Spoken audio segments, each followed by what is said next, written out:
కీర్తిని మాత్రం వదిలేసి ఆయన స్వర్గస్థులైనారు. రామోజీరావు గారి గురించి ఏం చెప్పాలి? ఆంధ్రప్రదేశ్లో తెలుగు వాళ్ళకి తెలియందే ఉంది చెప్పండి.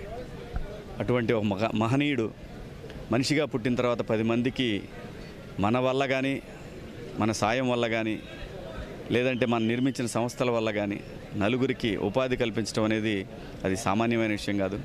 వేలాది మంది, లక్షలాది కుటుంబాలకి ఆయన అన్నం పెట్టారు. సో ఆ కీర్తిని మించింది ఈ భూమి మీద ఇంకేమీ లేదు. రామోజీరావు గారు ఒక మేరు పర్వతం. ఏం చెప్పాలి, ఏందని చెప్పాలి, ఎంతమంది ఏం చెప్పినా కానీ ఆయన గురించి గొప్పగా చెప్పి ఆయన్ని తగ్గించడం అనేది నాకు కరెక్ట్ అనిపించట్లా. ఆయన గొప్పవాడు కాదు, ఆయన కారణ జన్ముడు. వ్యక్తులు గొప్పవాళ్ళు, మంచివాళ్ళు, చెడ్డవాళ్ళు ఉంటారు. ఆయన కారణ జన్ముడు.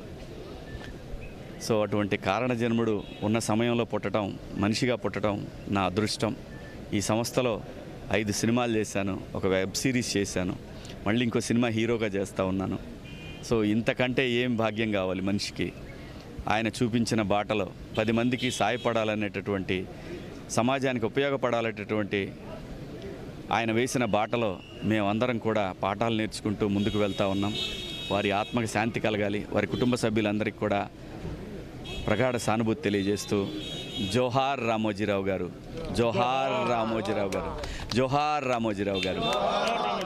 Thank you.